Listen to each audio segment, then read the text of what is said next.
Assalamualaikum warahmatullahi wabarakatuh. Alhamdulillah, hari ini kita dapat berjumpa lagi.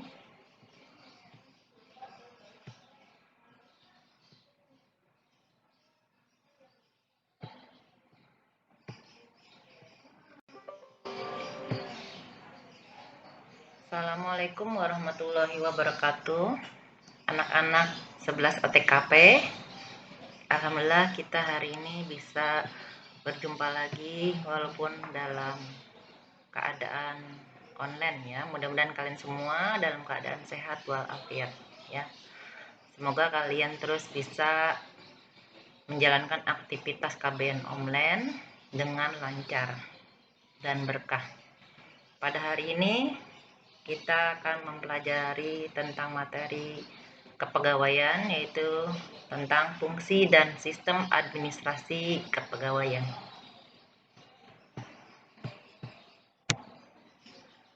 Fungsi administrasi kepegawaian secara umum yaitu satu, perencanaan pegawai, karena pegawai di sini harus direncanakan terlebih dahulu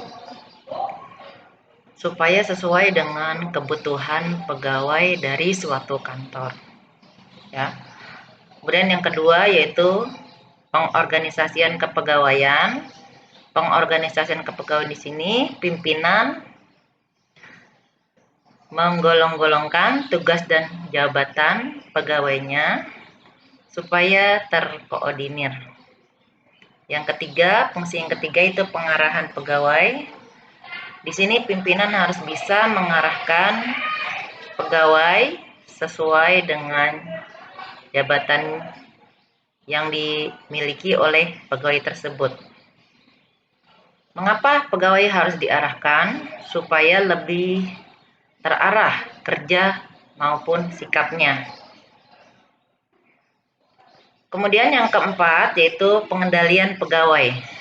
Seorang pimpinan harus bisa mengendalikan pegawainya supaya dalam kerjanya itu lebih terkendali lagi. Yang kelima yaitu pengadaan pegawai. Pengadaan pegawai di sini yaitu suatu kantor mengadakan suatu pegawai tersebut dapat dilakukan dengan cara intern dan ekstern. Intern di sini bisa diambil dari orang-orang yang ada di perusahaan tersebut. Kalau ekstern yaitu diambil dari orang-orang yang berada di luar perusahaan. Yang ada dalam perusahaan diambil tenaga kerja yang berprestasi.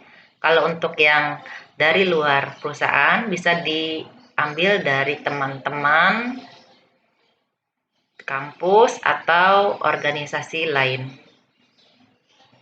Kemudian yang keenam, sistem administrasi kepegawaian. Masing-masing perusahaan itu mempunyai sistem administrasi kepegawaian yang berbeda-beda. Untuk lebih jelasnya, Ibu akan menjelaskan sistem administrasi kepegawaian untuk slide selanjutnya. Sistem administrasi kepegawaian terdiri dari A. Integrated System, B. Spirited System, C. Unified System. Integrated System dimulai dari rekrutmen, penempatan, pengembangan, penilaian sampai dengan penggajian. Kamu tahu apa arti rekrutmen? Rekrutmen itu adalah penarikan tenaga kerja. Penarikan tenaga kerja dari perusahaan bisa diambil dari dalam, bisa diambil dari luar perusahaan. Kemudian setelah direkrut, kemudian dilakukan penempatan tenaga kerja sesuai dengan keahliannya masing-masing. Setelah pegawai tersebut kerja di suatu perusahaan, kemudian dilakukan pengembangan tenaga kerja. Apa itu pengembangan tenaga kerja?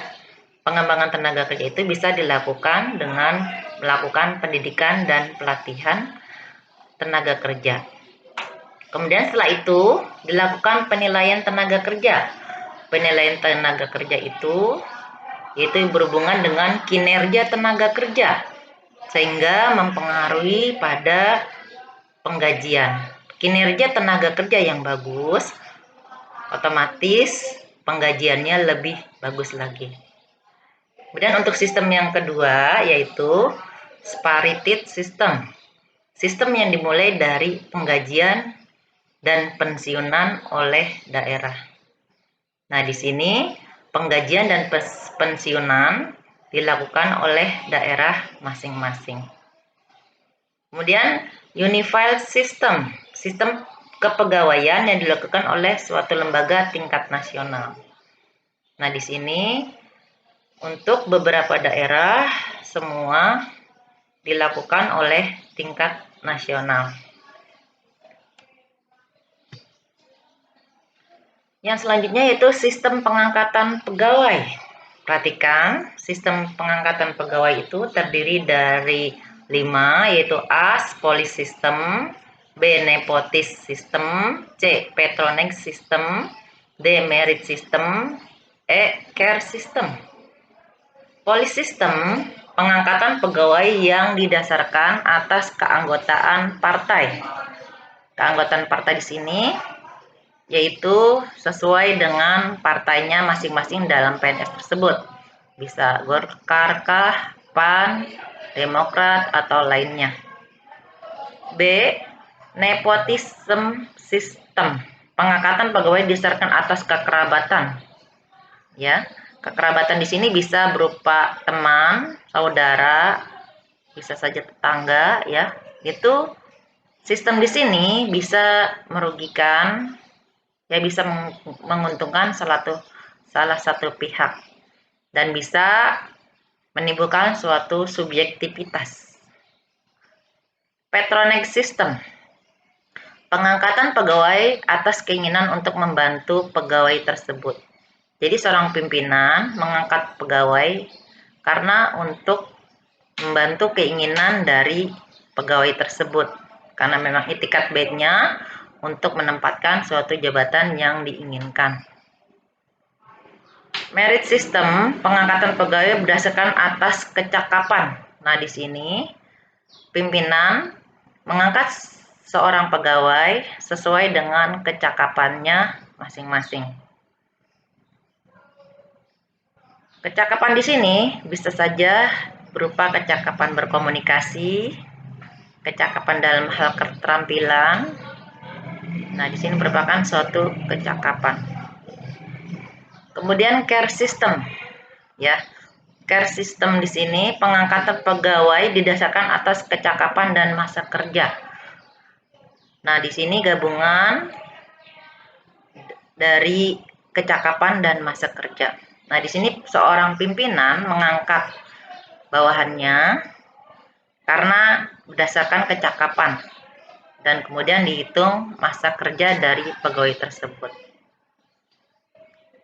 Demikianlah penjelasan Ibu hari ini tentang fungsi dan sistem administrasi kepegawaian.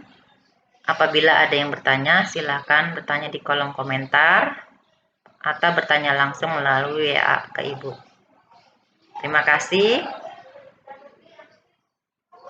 atas perhatiannya. Semoga bermanfaat. Apabila ada kesalahan, mohon maaf. Wabillahi taufiq wal hidayah. Wassalamualaikum warahmatullahi wabarakatuh.